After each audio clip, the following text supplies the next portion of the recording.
Alright guys, so we're back with part 2 of this series with building a Discord bot that allows Stripe payments on React, and whenever they make a payment they can actually use premium commands.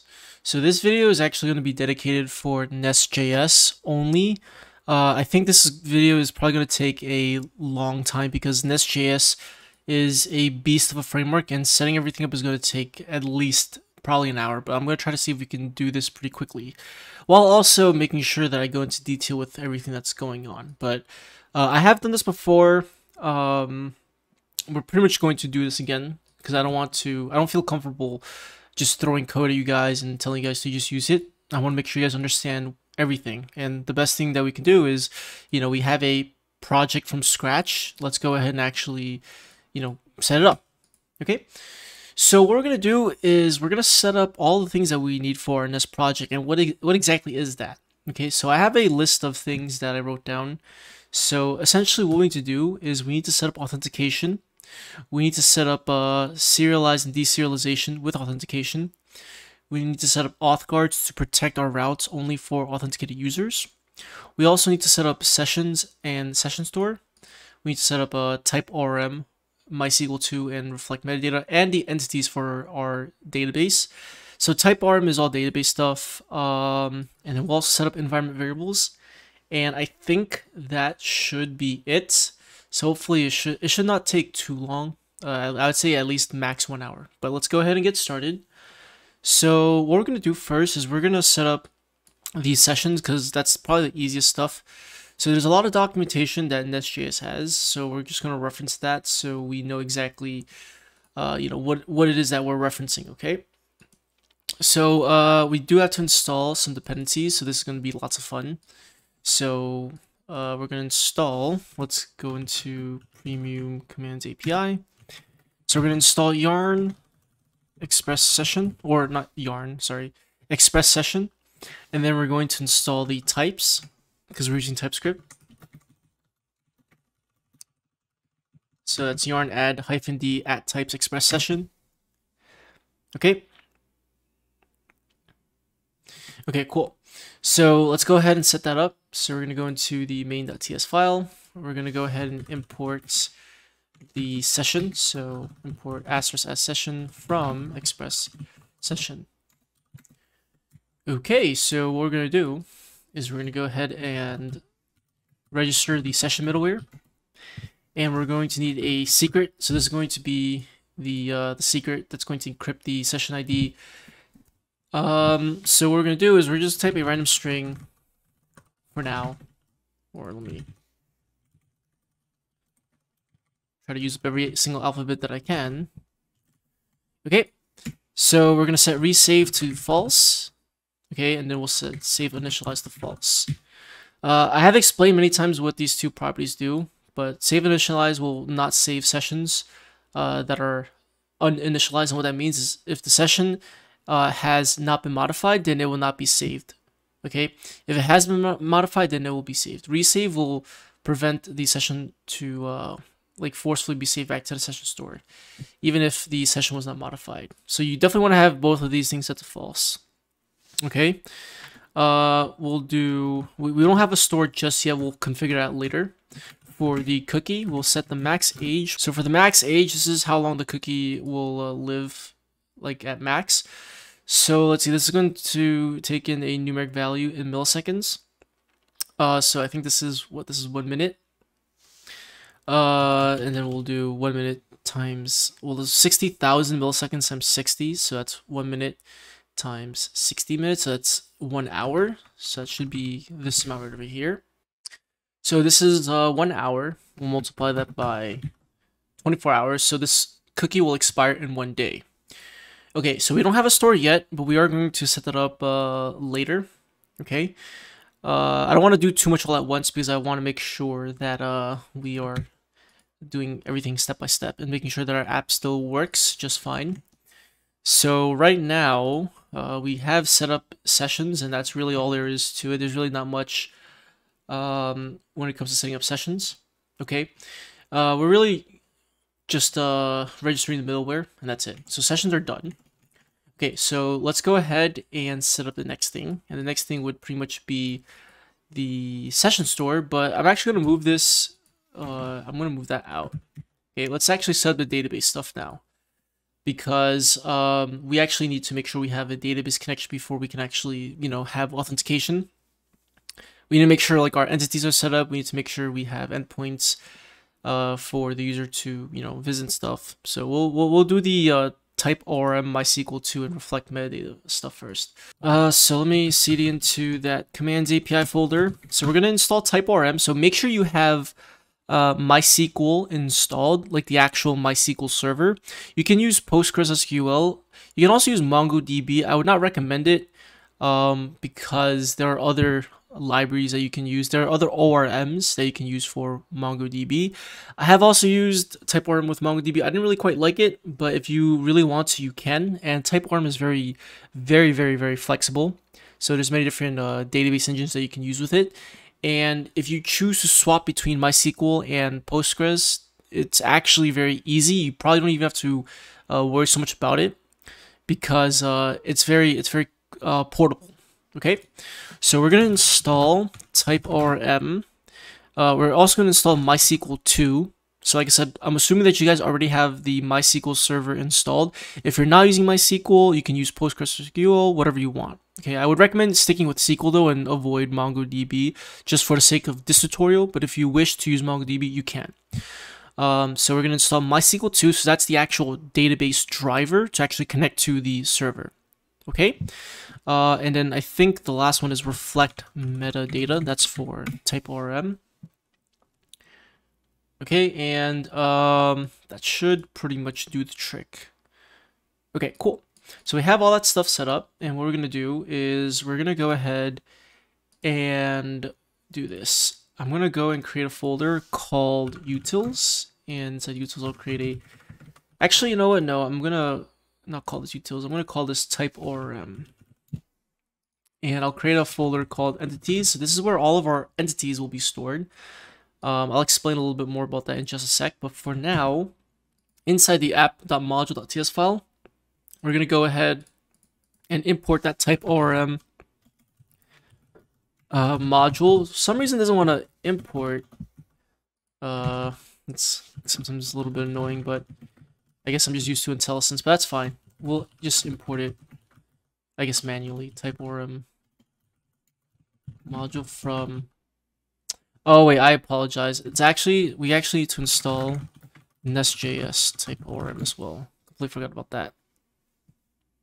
Yep, even says in the documentation we forgot the Nest.js package too.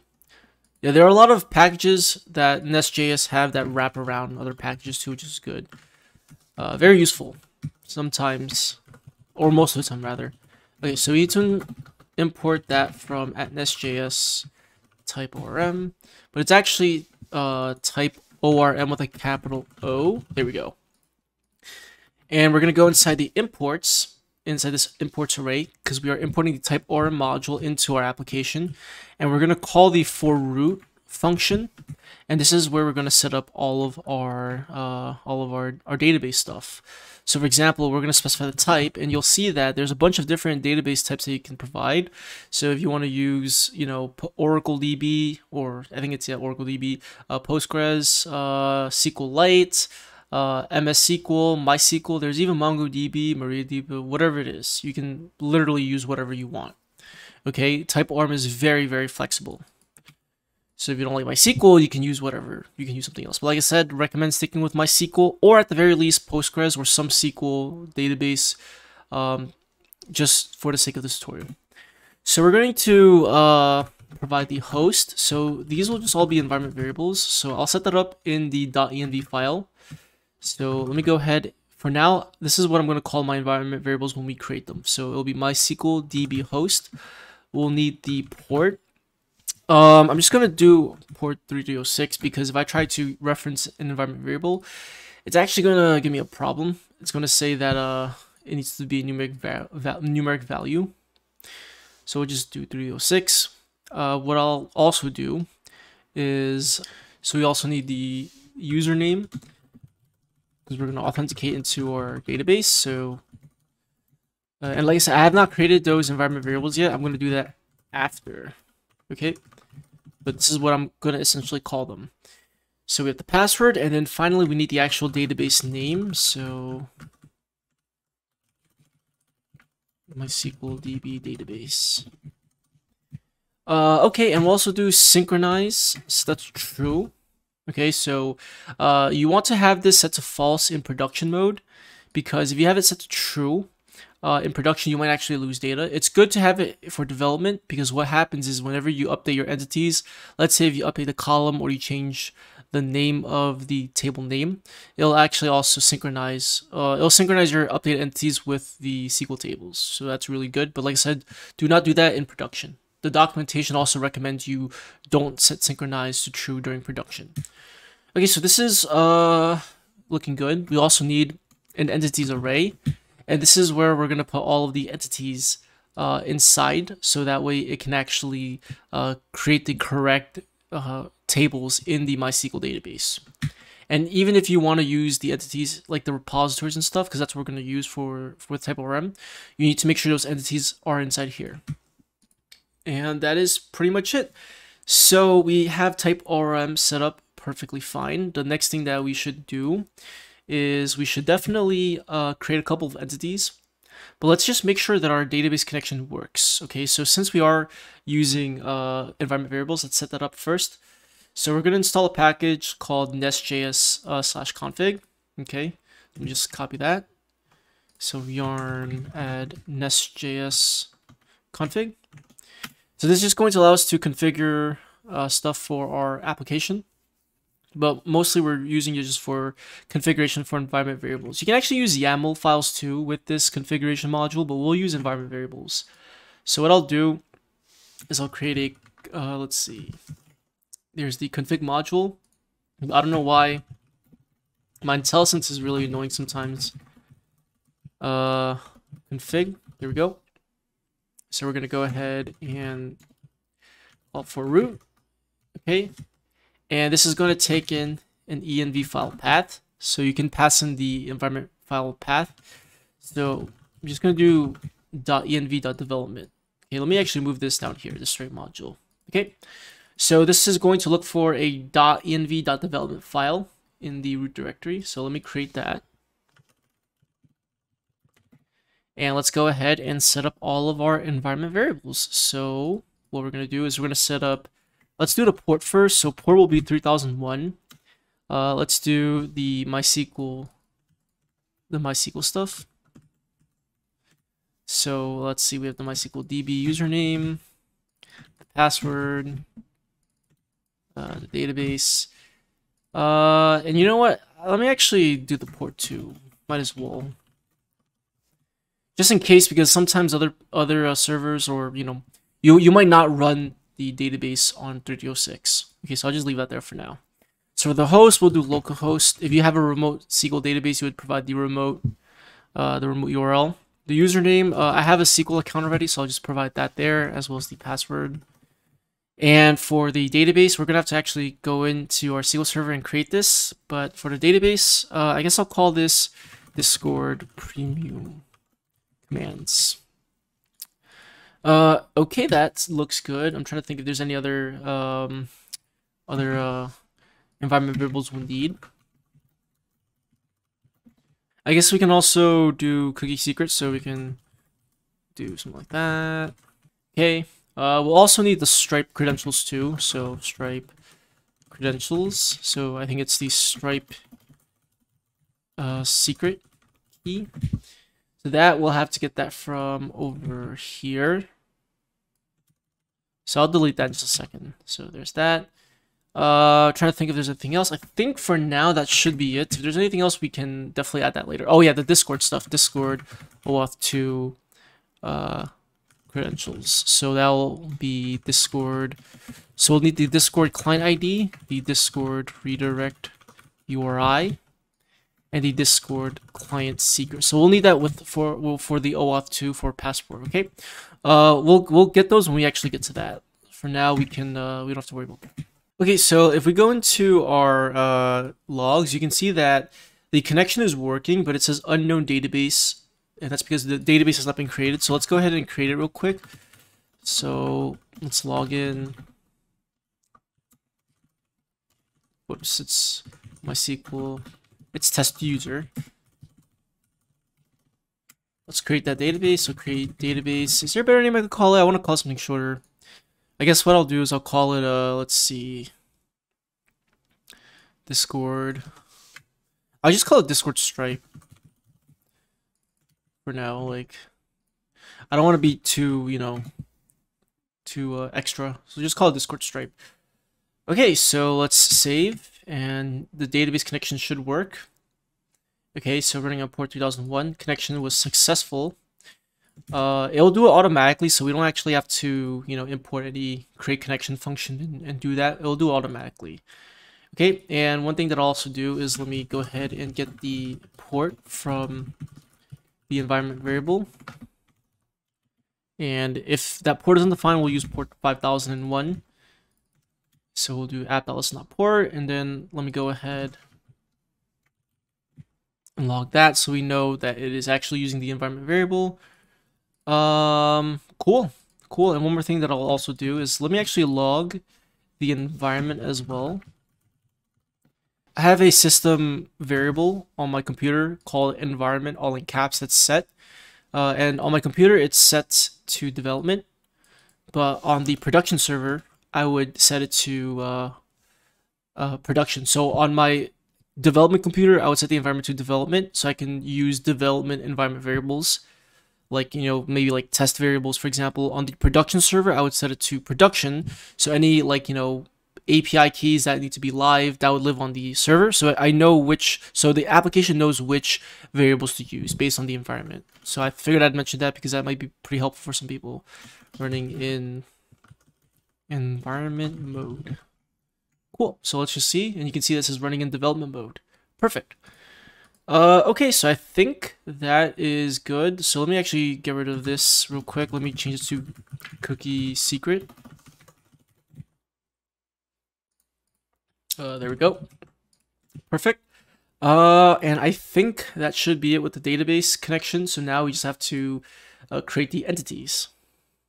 So let's go ahead and do that. So we're going to create a user.ts file. So for now, I think what we can do is we can just create a single user or a single entity for a user. So to create an entity in type ORM, you just simply create a class like you normally would. And you want to use the entity decorator. And again, I don't know why my IntelliSense, I think I need to restart my Visual Studio Code, but it's fine. So we'll import entity from Nest.js type ORM. Let's see. Well, I think it's actually just type ORM. Yep. And we're going to give it a name. We'll call it users. So this is what the table will be named like in the database. And now we can actually start defining the columns, and we want to use the column decorator. So let me import that as well. And we're also going to need a primary generated column or a primary column. So what I'll do is I'll use the primary generated column. So this is equivalent to the primary key that is automatically incremented. Okay, so we'll just set it to ID. We'll make it a number. Everything else, we're gonna need the Discord ID. So that'll be a string. If you want additional details like the username, the discriminator, you can save that. But for now, I think we'll just do the Discord ID. We might save the access token, refresh token. I don't know if we will. Actually, I don't think we will for now. But I actually did a video about that, so you guys can watch that. I'll leave a link in the description. It's the OAuth 2 implementation from scratch, and I talk about the access tokens and how to save them and stuff. A lot of this stuff is already repeat, especially if you've watched like my previous videos about these things, because I've done this before in those videos. We're gonna go ahead and create another column, and I guess we'll call this status, and the status will just be a simple type. We'll just say not paid or paid. There's obviously a better name you can call this, but we'll just do this for now. Okay, cool. So that's the user object. There's nothing else that we really need, at least at the very moment. But we can always add additional columns as our application grows. Just letting you guys know that. All right, so we have our user entity. Do we want to save anything else, such as the payment intent or the reference to the payment? You could, but we won't do that for now, because really the user's only going to really pay once, and that's really it. Okay, we don't have a subscription, we don't have, stuff like that, so we won't worry about that. Okay, all we're going to do, like I said, is when the user pays, we're just going to update the status, and that's how we know if the user is a premium user or not. Okay, another thing that you could do is you can actually just use a premium. You can actually, I'll do this.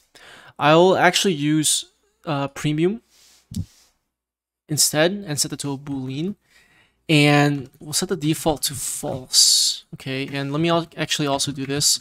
I'm going to set the name to Discord_ID. So this is how the name, the column name will look like in the database. But in the code itself, you would reference it like this: Discord capital ID or capital I lowercase d.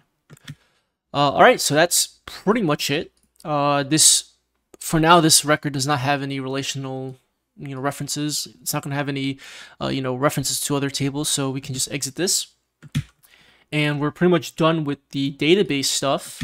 The only thing that we need to do to populate this database is we obviously need to create users. And how do we create users? Well, we need them to authenticate. Okay, so now that we have, one more thing, let me go ahead and do this. We got to import reflect metadata right up there. That's for type ORM. So make sure you import that up there, okay? So now that we've done the entities, we've set up type ORM MySQL 2, we've set up sessions. We've also installed that package. Okay, so it seems like the next thing is we need to set up Passport.js, which is probably going to be the most annoying part of this video, but it's okay because we're going to get through it just fine. Let me actually move this environment variables up here because that's done already. Okay, so Passport.js, pretty sure most of you guys have used it before. If you guys haven't used it, it's an authentication library. It's very, very nice to use. It does a lot of stuff for you. Okay, we're going to go ahead and set that up right now. So there is a guide that kind of teaches you how to do that if you ever lose track or forget, but I figured I'd list this here so you guys know where to find these things. Okay, so we're gonna go ahead and install Nest.js/passport. We're gonna install Passport, and then for the strategy, we're not gonna be using local, but we're gonna be using Discord. Okay, so we're gonna go open up the terminal, yarn add, and we're gonna do at Nest.js passport. Let's see. You know what? Actually, wait, hold on. Okay, yeah, whoops, I forgot I was in the wrong directory. So yarn add at Nest.js passport, and then passport. So it's gonna be passport. I think it's passport Discord. So that's this package over here, passport Discord, and then we can also install the types too. Seems like the passport package already has types, so we can just install the types for Passport Discord. All right. Cool. All right, so we have our dependencies. So now what we're going to do is we're going to create a new module. Okay, we're going to create a module called, not yarn, sorry. We're going to create a module called Auth, or authentication. Okay, and the auth model is going to be responsible for taking care of authentication. That's literally what it is.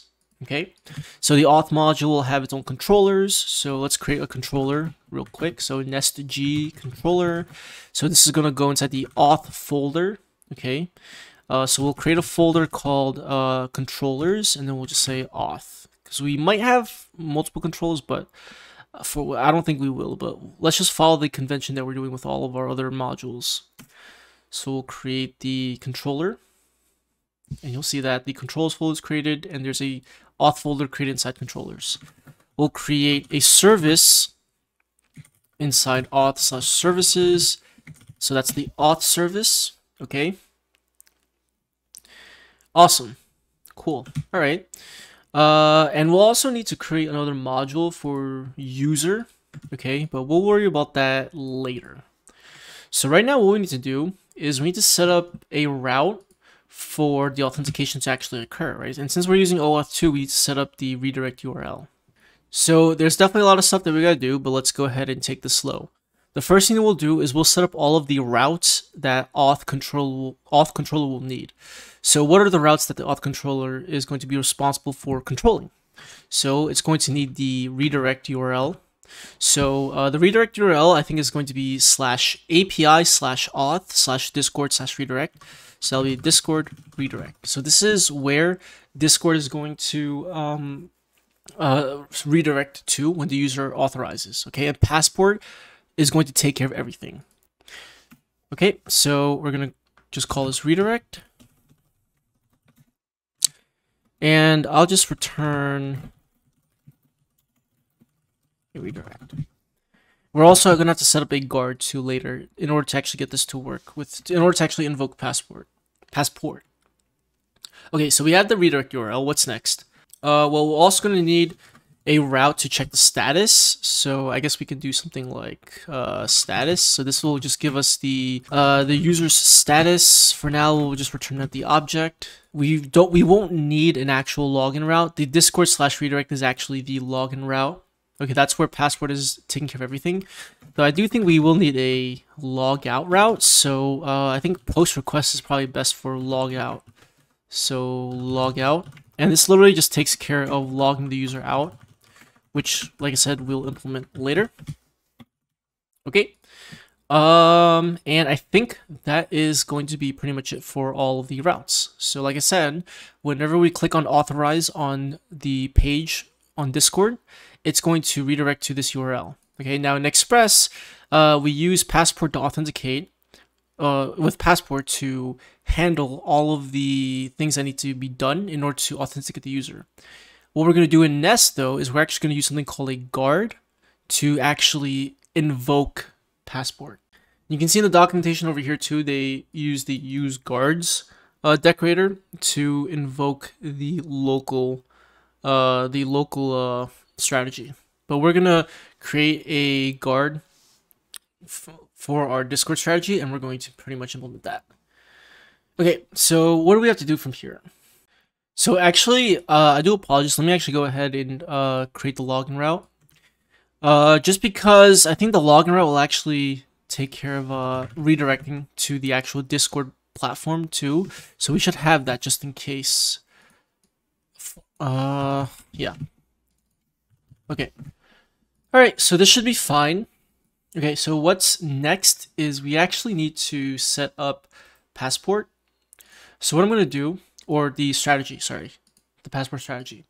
So I'm going to go ahead and create a folder called utils, and I'll create a file called Discord strategy.ts. And if you've watched my Nest.js video that I made earlier this year, where we used that backend to set up the Discord dashboard API, it's very, very similar. It's really going to be the same thing.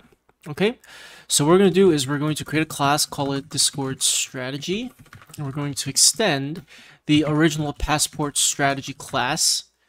Okay, and we're actually going to specify a pair of parentheses and pass in the strategy type, which we are going to import. So we're going to go ahead up here, and we're going to import a couple things. So first, let's import what we need from Discord. We're going to import the profile. This is an interface. So this is what the actual profile is going to look like from Discord, and we're going to import the strategy. Okay, that's the actual Discord strategy. Okay, you can see that. If you want, you can take a look at it and see what happens inside here. All right, so let's go ahead and do one more thing. Let's import Passport strategy from Nest.js Passport. All right, and then the next thing that we're going to do is we're going to import injectable. So I think that should just auto import. That's going to come from Nest.js common.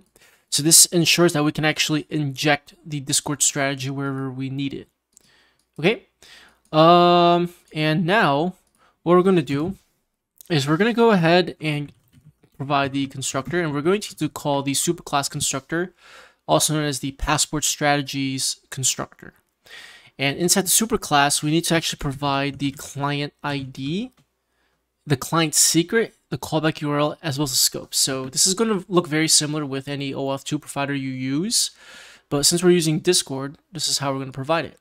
So let's go ahead and reference those environment variables that we had set up earlier.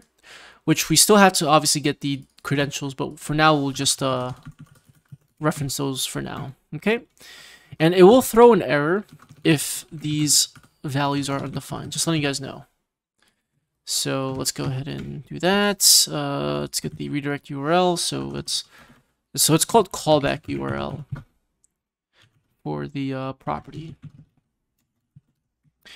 And then for scope, we're gonna specify identify.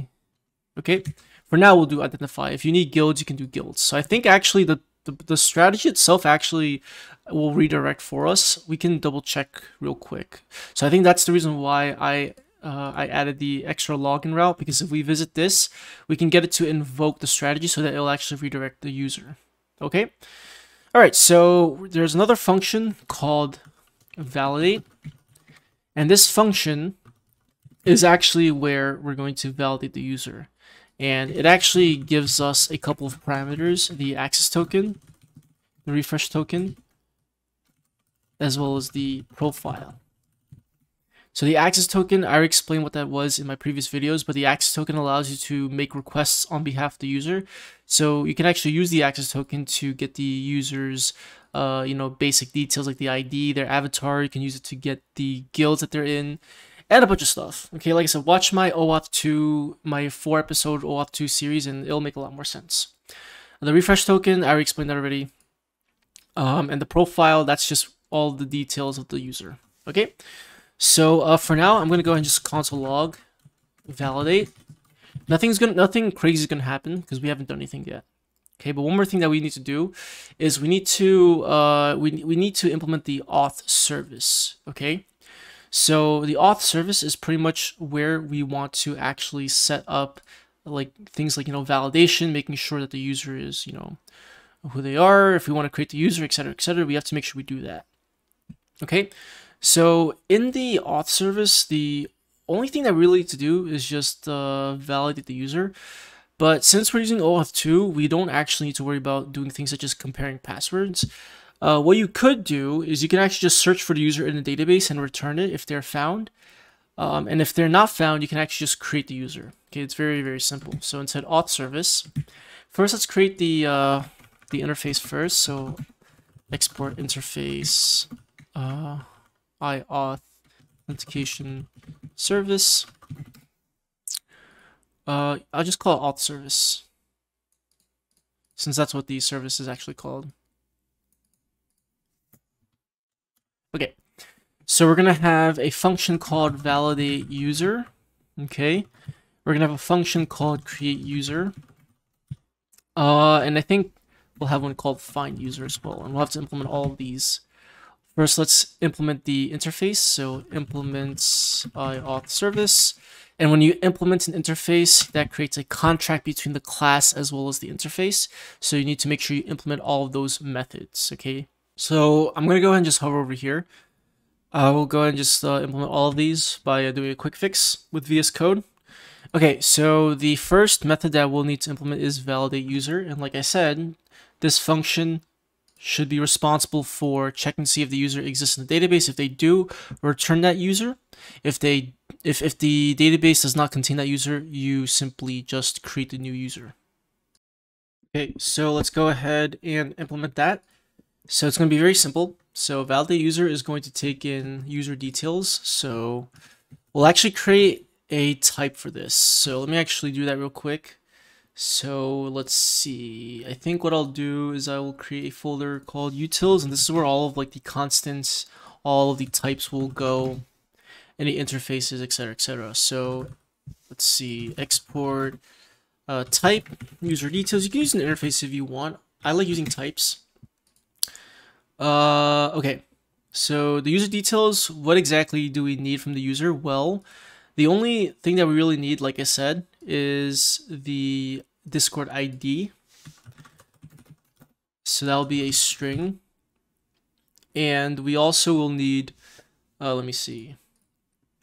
I think it's just the Discord ID. The premium field will be set to false by default. So it's really just the Discord ID. So to be honest with you, I don't even think we even need to create this.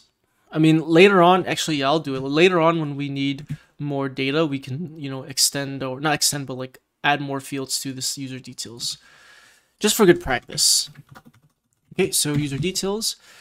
And what's going to happen is this validate user. Oh, we also have to fix this interface. So user, not details, user details.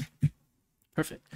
Okay, so what's going to happen is we're going to need to get the Discord ID. Okay, and we're going to use the Discord ID to search the database and see if the user exists. So what we're going to do is we're going to go ahead and implement the constructor. And inside the constructor, we're going to go ahead, well, in the parentheses, we're going to go ahead and inject a repository. And the repository is basically going to allow us to access our data. Okay, so if you want to perform queries, or not queries, but if you want to like search for your data in the database, if you want to delete, update, you would use the repository. You can also write manual SQL statements, but I would suggest not doing that because there's no point of doing that if you, unless you really need to, okay? But the ORM usually takes care of all this stuff for you. Otherwise, you wouldn't be using an ORM if you really wanted to write your own queries. So we're going to inject the user repository. Okay, and we will need to import this function, and I think that comes from Nest.js type ORM. Okay, and then next we're gonna go ahead and just declare a variable. So we'll call this a user repository, and then we're gonna annotate the type to be a repository, and this is a generic type. So we also have to import that from, let's see, I think that's from type ORM.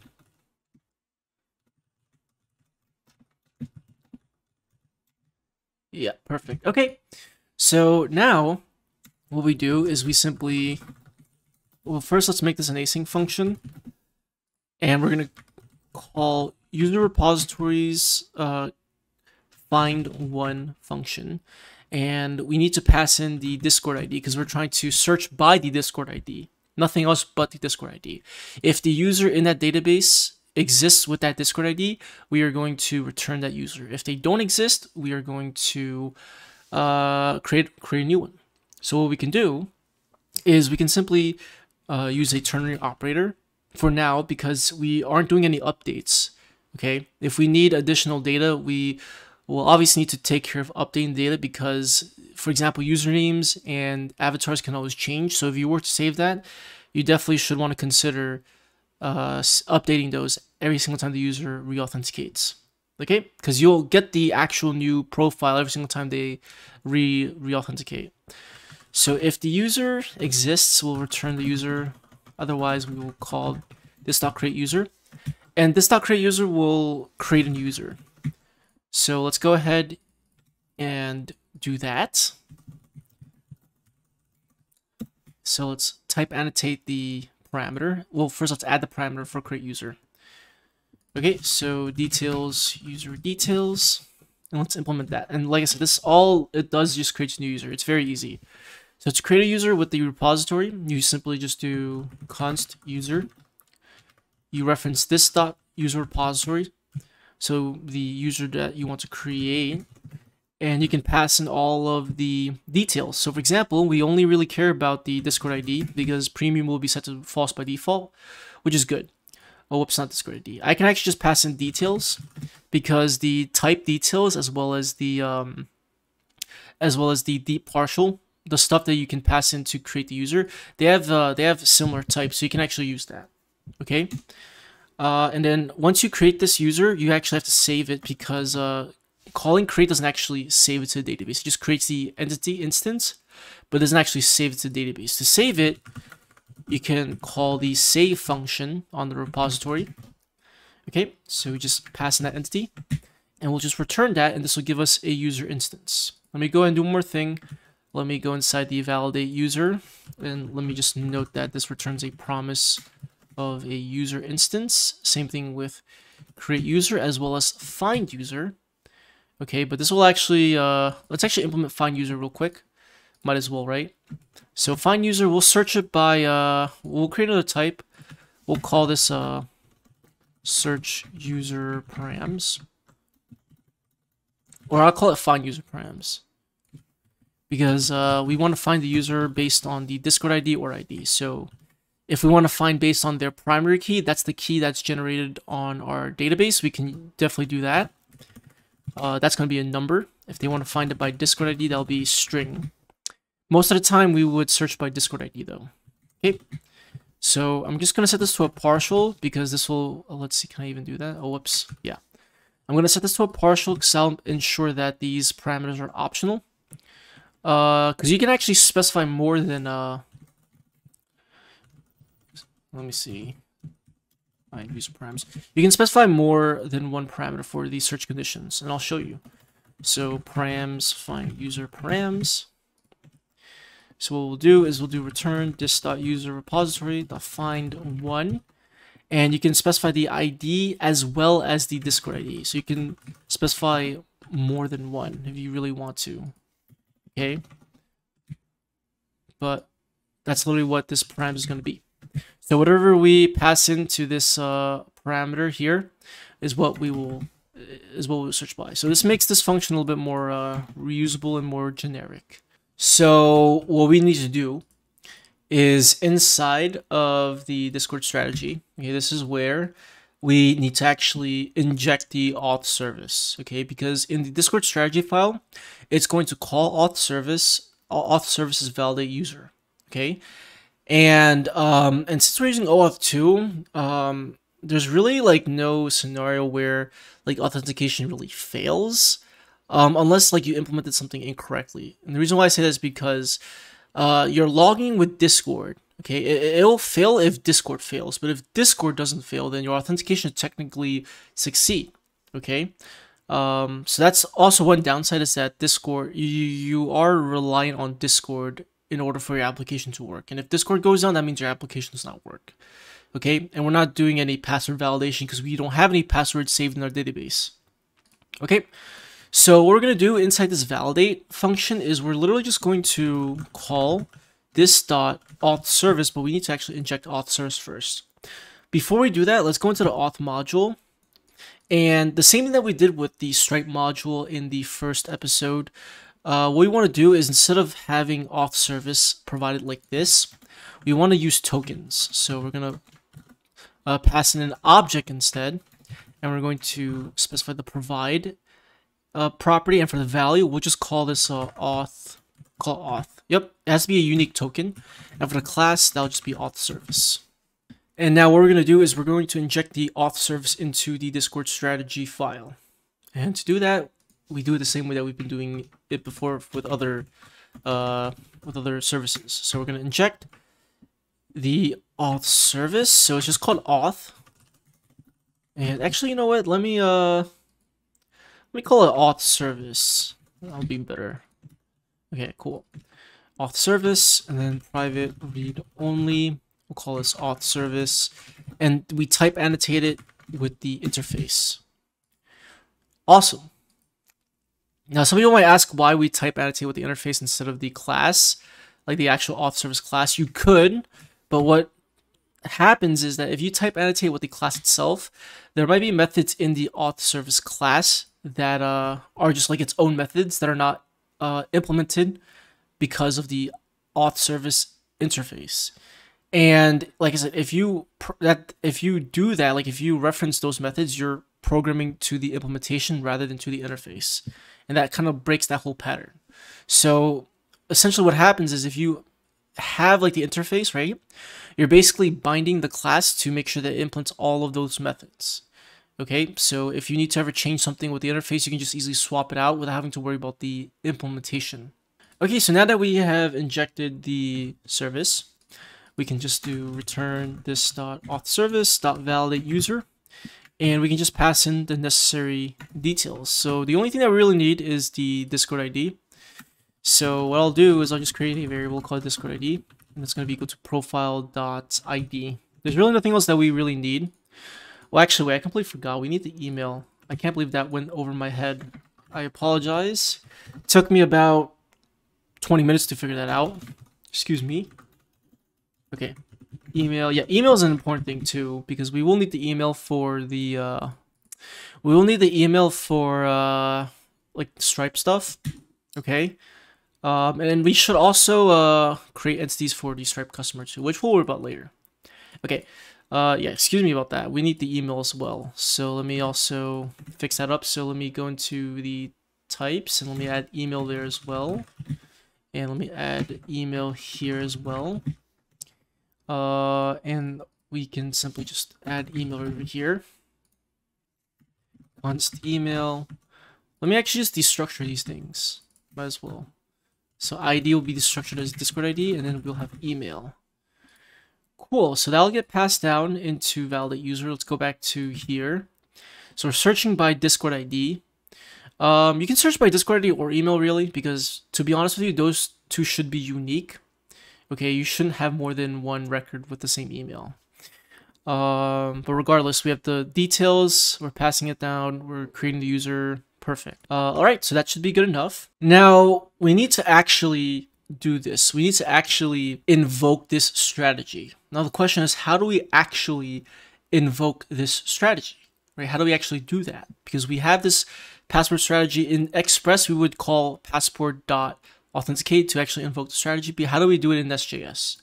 Okay, before I do that, let me go ahead and add one more scope. Let me call it emails. Okay, and what we're going to do is we're going to actually need to create a couple of extra files. So one, we're going to need the guards. So let me go ahead and do that. So we'll call this guards.ts. And the guards is pretty much going to protect our application as well as invoke the actual, it will actually invoke the correct strategy that we need.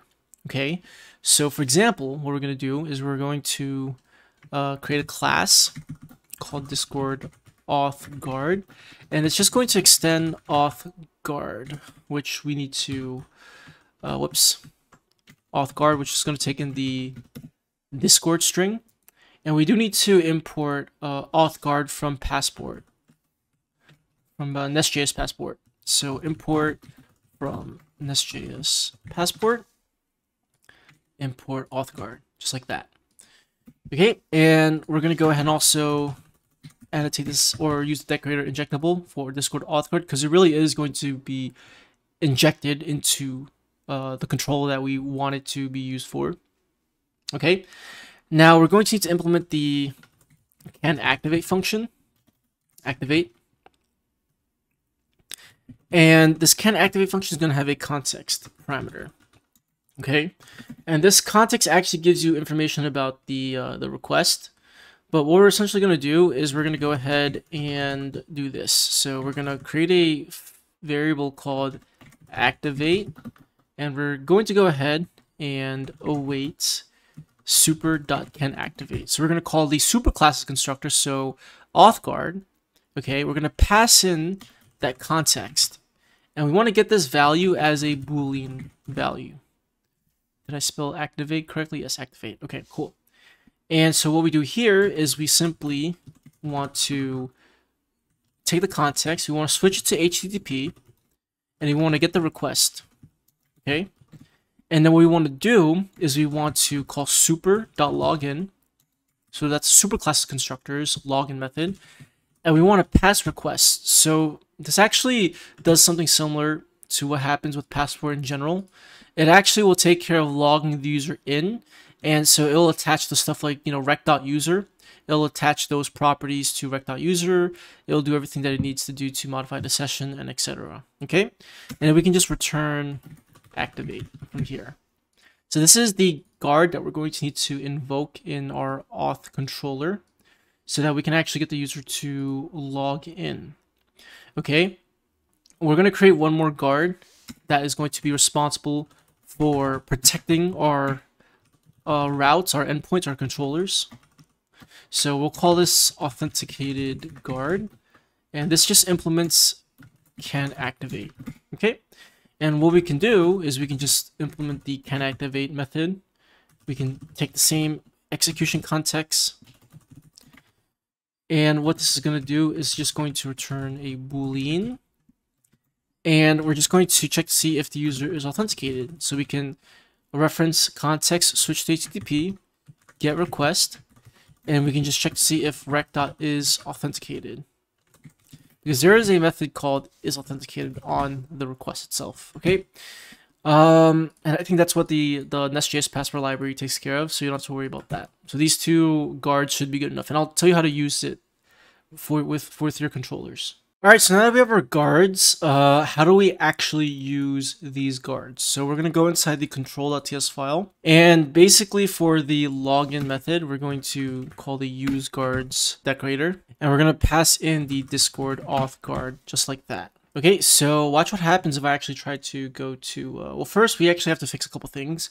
So we actually have a ton of errors right now. Well, not a ton, but a few. And the reason why is because we actually have been providing a bunch of dependencies, but we haven't actually listed those providers in the module. So you can see right now over here, it says if user repository is a provider, is it part of the current auth module? So what's happening is in our authentication module, we are using the user entity itself, and because we are doing that, we need to make sure that we set up that entity in the imports. So what we're going to do is we're going to import type ORM module, and we're going to call for feature, and we're going to need to pass in that user entity. So let's go ahead and import the type ORM module now from Nest.js type ORM. Okay, so that should fix that user repository. Now it's saying no repository was found for user, and the reason why is because, remember how I said earlier, we need to specify all of the entities inside this array, so we can just do that, just like that. Okay, and now that error should go away, and our server is running just fine. Okay, so make sure you do that so we can, so it'll actually work. So let's go into the app now, and we're gonna go to localhost port 3001, and what I'm going to do is I'm going to visit /API/auth/login. So it seems like it's throwing an error. Let's find out why. So it's saying unknown authentication strategy Discord, and the reason why is because we actually need to provide this. We actually need to provide the strategy as a provider. So we can do that by going inside auth-module.ts, and we can just simply import Discord strategy and provide it over here. So if we try again, this should redirect us to Discord, I believe. Or actually, no, it's not going to, because we don't have the client ID. We haven't gotten that yet. So let me actually go ahead and grab that real quick. Let me go ahead and open up my Discord and go into my developer portal. And don't worry, I'll show you guys how this is going to work. So it's very easy. And if you guys don't already know how to get the application on Discord, you just go to the developer portal, you click on new application. We'll just call this OAuth 2. Well, let me call this a Discord Stripe. Click create. And what we want to do is we want to get the application ID, also known as the client ID. So let me go and grab that and save that in my environment variable. We need the client secret. So you're going to click on OAuth 2. Click on the client secret over here, click on copy. If you happen to leak your client secret, you can always regenerate it, but make sure you keep this private. The client ID is perfectly fine because that's public, anyone can see it, but the client secret needs to be kept secret. All right, and the next thing that we have to do after getting the client secret is we need the OAuth 2 URL. So for that, we're going to get the we're going to go over here to auth 2. We're going to select identify as well as email. And we're going to go ahead and add a redirect URL. So for development, we're going to set this up for localhost port 3001 /auth, or not auth, /API/auth /discord/redirect. So remember that route that we had set up earlier in our auth controller right over here? That's literally what this is for. So whenever we click authorize on Discord, it's going to redirect to this URL. Okay, so you want to make sure that this is correct. If this is incorrect or invalid, or if you provide the wrong value for Passport, it's going to give you an error. So make sure you double check that. Okay, so let's save that. I think that should be fine. So let's just copy that. And let's go over here and let's paste this here. So everything should be okay. We have the ID, the secret, the redirect URL, and that should be fine. So let's go ahead and see what's up. So let's restart the applications again. So, oh, actually, this is going to restart the React app too, which is not what I want. But it's fine. It should just stop and then restart. Okay, that's fine. So now watch this. If I go to the /API/auth/login route, you're going to see that it actually gives us this scope 1. I'm not sure what that response is. Seems really weird. But seems like we're going to have to debug this a little bit. Oh, I think I know why. So it seems like it's using this this Discord Auth Guard. Okay. But what we want it to do is, so it's definitely doing everything fine, but let's see. Let me see, is it going into this validate function? Seems like it's not going into there at all. And we did definitely provide the Discord strategy, which is completely fine. That's what we're supposed to do. I think we also need to enable the passport module, which we did not do. So let's do that. So we got to go into the app.module.ts file inside imports. Let's just make sure that our auth module is there. It is good. We're going to go ahead and set up passport. So passport module. So that's going to be imported up here. So let's do that. So, whoops, not that. Import passport module from Nest.js passport. So let's do that. We're going to go ahead and call the register function. And inside register, we're going to go ahead and pass in that session. So that's true. Okay.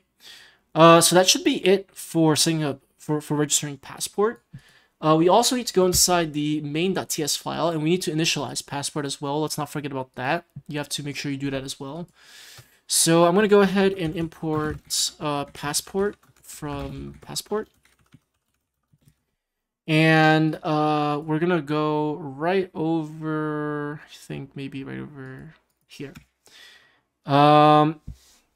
Actually, yeah, right over here is fine.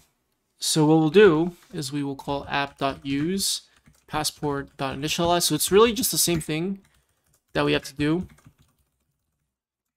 like we did in Express. Okay, so that should do the trick.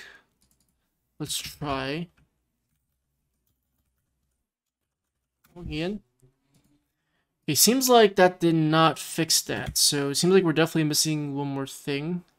And this is why I find it really a little bit frustrating sometimes to work with Nest.js and Passport, because there's just so much stuff that it gets a little bit weird on what could be causing the issue. But let me actually move this up here. It's going to take a bit to debug, but API/auth/login. Okay. Let's see.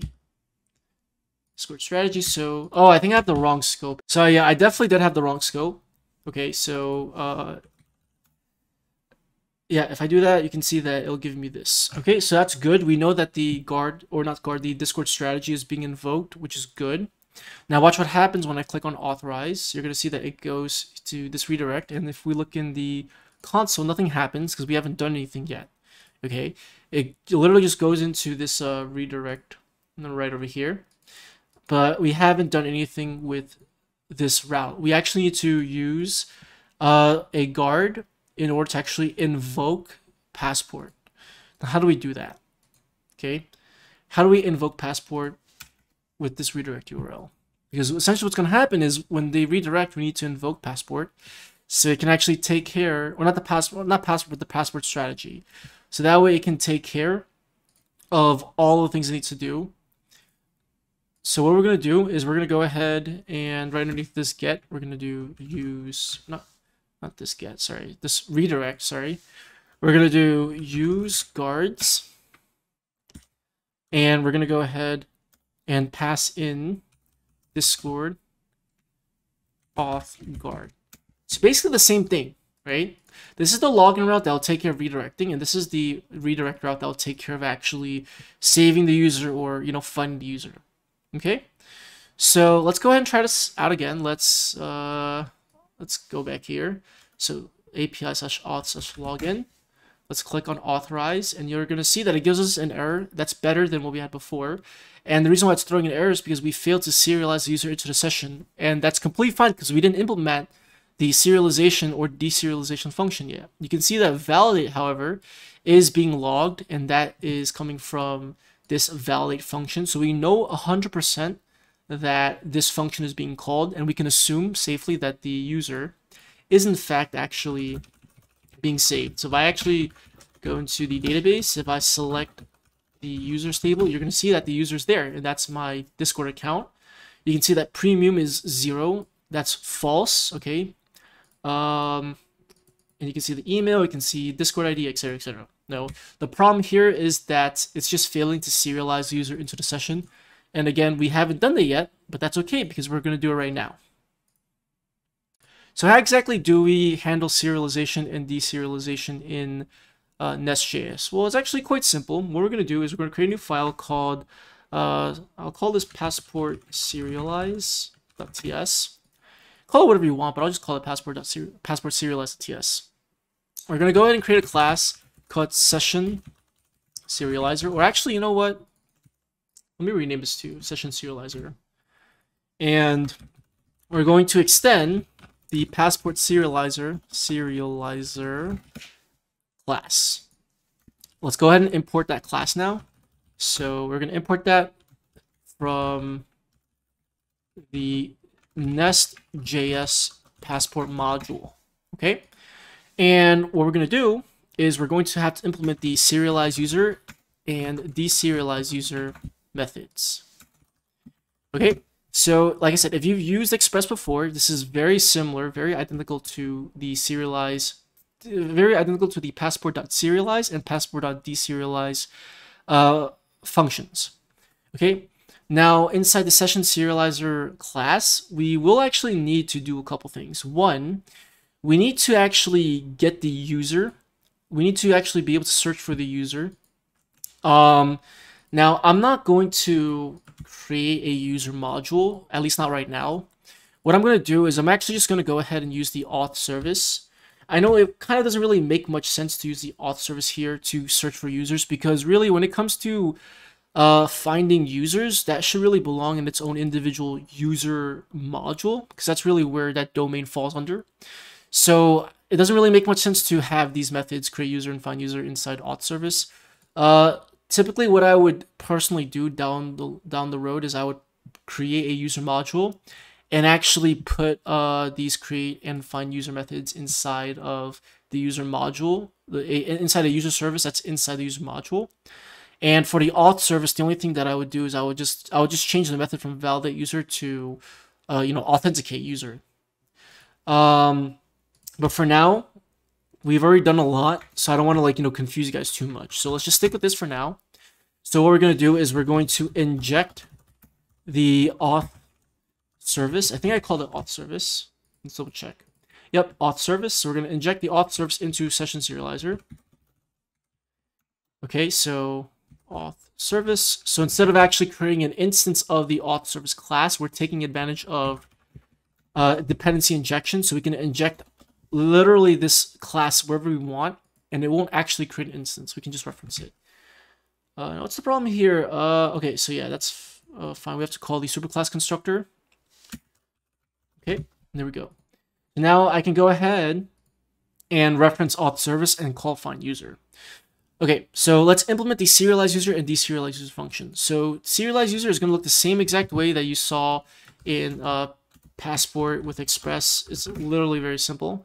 So you're going to literally take in the user object, okay, and you're going to take in the done function. So the done function is, again, the same thing with, it's the same thing with what you saw in Express as well.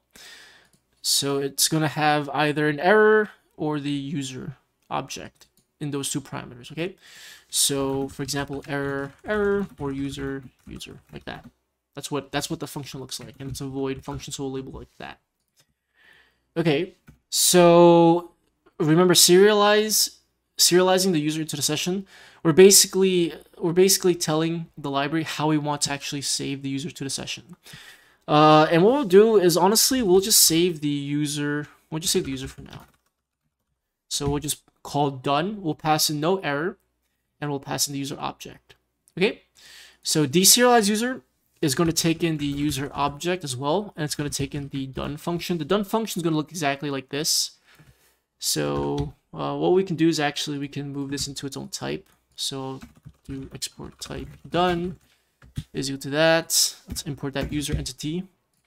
And we're going to go ahead and import done. So that'll be literally, we're basically typing this so it looks a lot cleaner. And deserialize user basically takes the user, and we basically what we want to do is we want to find the user and restore that user into the session, if that makes sense. So if you watched my video on how sessions work with when I was doing that Discord OAuth 2, basically what happens is it's going to take that cookie that is sent from the client to the backend, and it's going to search the database for that. It's going to search the database inside the sessions table or inside the session store with the correct session ID. If it's found, it's going to take the user. It's going to store it back into the rec.user object, as well as restoring the session back to the session object. So for this function, all we really need to do is we need to search the database for the user. Now, since we are passing a user object into this parameter inside done, that means that this parameter is going to be a user object as well. If we pass the ID, this would be an ID as well. Okay, so however you save the user, however you save it into the session, however you serialize it, is how we're going to deserialize it. So we're basically undoing it. So let's go ahead and create a variable called userdb, and we're going to go ahead and let me make this an async method, and we'll call this.auth service.findUser, and we'll pass in the Discord ID, which will just be user.discord ID, just like that. Okay, you can also find by email too, but we'll just find it by Discord ID. And then what we'll do is we'll say if the user was found, okay, we'll return the function called done, but we'll pass in no error. We'll pass in userdb. Otherwise, we'll pass in null and null. So if there was no user found, then that means we'll return null. Okay. That should be okay. The next thing that we have to do in order for this to actually work is we need to provide the session serializer class. That's very easy. We go into the auth module. The same that we did with Discord strategy, we're going to do the same thing with session serializer, just like that. So now we can actually serialize our sessions into we can actually serialize sessions and deserialize it. Okay. There's nothing else that we need to do on the app.module.ts file. This should just work. So if we try to authenticate again, it should just serialize it. And you can see that it actually serialized everything properly. If we do not have that serialize, that session serialize provider over there, it's going to throw an error. So let's try it again. It's going to say internal server error, and you can see the error is failed to serialize user into session. If we add that provider back in, and if we authenticate again, you're going to see that there's no logs at all. Okay, and it goes back to the redirect page successfully. So that's good. Now the next problem here is that if we close the server and we open it up again, all the users are going to have to re-authenticate. And in fact, we're actually not even saving the user session into the database at all. And this is where we're going to need to integrate session stores into our application, and that's part of the to-do over here. So far we've done all of this stuff over here. We've done the Passport.js installation. We set up the authentication module. We set up the serializer and deserializer methods, which is what we just did just now with session serialized class. We set up the auth guards before already. Okay, and now the only thing that we have to do is set up the session store. And that's literally just going to save the session to the database. So what I'm going to do is I'm going to go ahead and install a package called connect type ORM. And this is actually similar to how you would use connect MongoDB if you ever used those before. It's actually really easy to use this. Okay, so we're going to just install that real quick. But yeah, like I said, if you've used session stores before, and you've used something like connect Mongo or connect MySQL or anything similar, it's pretty much the same thing. Okay, so what we're gonna do is we're gonna, let me cd into the API folder. We're gonna go ahead and install connect type ORM. And we already have Express Session installed already, and we have type ORM installed. So what we're gonna do, this is just based off the documentation, we're gonna create an entity called session.ts. So let's export the session class, and this is going to have to implement the iSession interface, which is going to come from the connect type ORM package. Okay, and we're also going to need to import the entity. Remember, all of your type ORM classes that are going to be entities need to be annotated with the decorator. Okay, so should be fine. Okay, so entity, like that, and we'll just call the table sessions. And now what we're gonna do is we're gonna go ahead and use the index decorator, not index DB. Not sure where that comes from. That comes from something else, but it's the index decorator, and that comes from let's see, that should come from type ORM. And we're also going to need primary column as well as a column. Okay, and for this we'll add a column. The type is going to be a big int, and for this column this will just be the expired at property, and this will just be the time that the session actually expires. We'll have the primary column as well. The primary column is going to be the actual ID of the session. And based on the documentation, they use varchar for this, and length of 255. Okay. And we'll do ID as a string. I actually don't even think we need date now, but we can do that in case, we can also just do this to date now. And I think this is actually a number. Yeah, so we can type out this to be a number. Okay, and that's just going to be like, I think it's going to be an epoch time. Okay, and we'll have a column called, the type will be text, and we'll call the data JSON. And this is just literally just going to be all of the session data, but it's stringified into a string because you don't want to actually save a JSON object in the database, and even if you could, you shouldn't. So what happens, the library will actually take care of, well, the session store library will take care of taking the session data. It will convert it, it'll take it from a JSON object to a JSON string, and it'll store it as a string. And you'll see it in the database when we implement this, when we actually save the sessions. Okay, so we're done with that session entity. Okay, let's make sure that we import that in the app.module.ts over here. And you want to make sure that the session entity is coming from the correct folder. So because there's a couple of other classes that are named session or interfaces. So this one is type ORM entities session. Okay, there we go. And now we're going to go into main.ts, and we're going to go ahead and do this. We're going to go ahead and get the session repository. So to do that, what I'm going to do is inside the try, I'm going to go ahead and do const session repository equals, and we'll call get repository, or actually, let me see. There should be a get repository method session. Yeah, we just got to import that from type ORM, but it's being a little bit annoying right now. Let me do that myself. Get repository, just like that. Yep.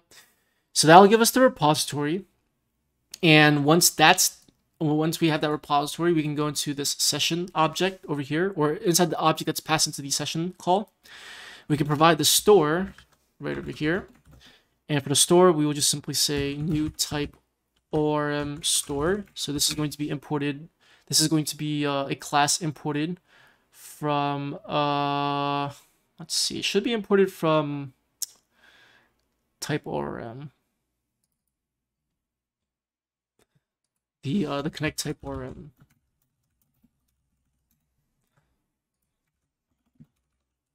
Yep, right there. Okay, and then what we're going to do is we're just going to go ahead and connect the repository. So we just pretty much pass the session repository, just like that. And since we don't have any options, we can just leave that as empty. But there are some options you could pass in. But for now, we'll just leave it like that. Okay, so now everything should be okay. We have the session store. Now let's go ahead and actually set this up. Well, let's authenticate ourselves first, and let's see what happens. So let's go back here. Let's click authorize.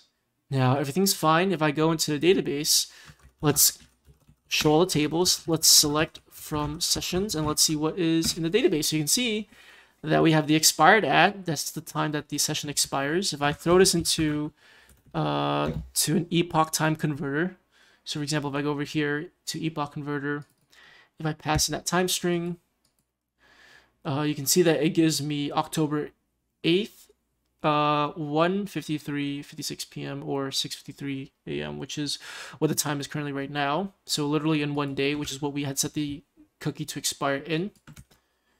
Okay, very, very, very straightforward. Cool. Yeah, so you can see that the session is stored. That's the ID. Okay. If we were to look into the, if I were to open up the application tab, you can see that the session ID is over here. Literally, it's literally right over here. AUE, and then it ends with a SEEC right over here. Okay. So yeah, that's good. And I think that pretty much is majority of the setup. That we pretty much covered everything with setting up the whole authentication with Discord. And now all we have to do is on the React app, we just have to set up, we just have to have the login button redirect to the, this local host. And once the authentication succeeds, we're going to redirect to the React app. Okay. And when we redirect to the React app, it'll actually store the cookie at that React app, at that domain for where the React app is hosted, because we're redirecting to it. And we can actually make authenticated calls. So yeah, that's pretty much, I think that's all there is really to it. We covered everything. I'm trying to think if there's anything that we might be missing before I end this video. So I think the only thing that we really need to do is just protect some of our routes, because right now you can see that some of our routes are not protected. Okay, the status route can be accessed by literally anyone. So for example, if I go over, let's say if I go to /API/auth/status, anyone can access it even if they're not authenticated. So let me show you how we can actually protect these routes. And this is where the other guard comes in. So you can see that we have this authenticated guard. And what I want to do is I want to use that guard. We're going to go ahead and do authenticated guard. And so now, only if I'm authenticated, I can actually visit this route. So inside Postman, if I throw in the URL, so I'm not authenticated on Postman. If I click send, you're going to see that it gives us a 4-bit resource. Now, if I try to access it here, it's still going to work because I still have the cookie saved in the browser. Okay, the cookie is obviously not saved in Postman because we didn't authenticate with Postman.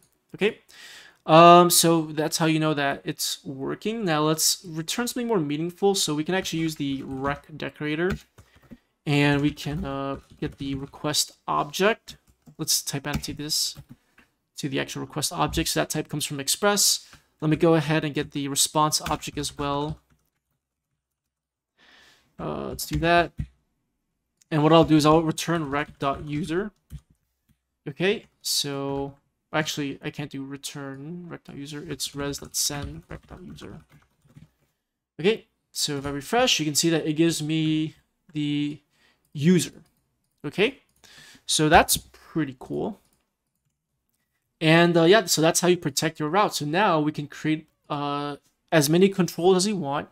And for each controller, we can limit who can access it. So we can make it so that only if you're logged in, you can access it. And if you're not logged in, you cannot access it at all. Okay, so hopefully that makes sense. And one more thing that I'll do is if I delete the cookie from the browser, and if I refresh the page, you can see that it gives me a forbidden resource. And the only way I can access again is if I log in. So this whole thing works perfectly. That's all there is really to it. in the next video, what we're going to do is we're going to connect the front end with the back end, and I'll show you guys how to do that. It's going to be very, very simple. All we're going to do is we're going to make an API call from the React app to the backend API, and that's how we're going to authenticate, and that's how we're going to know if we're authenticated. And then after we do that, we can actually we'll actually know who the user is that is making those authenticated requests. Okay, so whenever the user makes a payment for the product on our webpage, we'll know who the customer is, we'll know their Discord ID, we'll know their email address, and so we can update the status on the backend, and then we can actually create the Discord bot. The Discord bot can query the database, okay, and we'll have the same model too, like we'll have the same entities as well. You want to make sure that the Discord bot's user is going to be consistent with the user with the API. Even if it's not, as long as it has the same property, it should be okay. But I would highly recommend making sure that it's the same, just so that there's no inconsistencies. And then what we could do is we can check to see every single time the user uses a premium command if that user paid or not. If they paid, then they can use that command. If they didn't, they can't. So I think that'll be it for this video. I think the next video should be the finale. If not, there'll definitely be at least a fourth video. But in the third video, like I said, we're going to connect the front with the back end. And then we definitely also have to set up the Discord bot as well. So that's going to be it for this video. Hopefully you guys enjoyed it, and I'll see you guys in the next video. Peace out.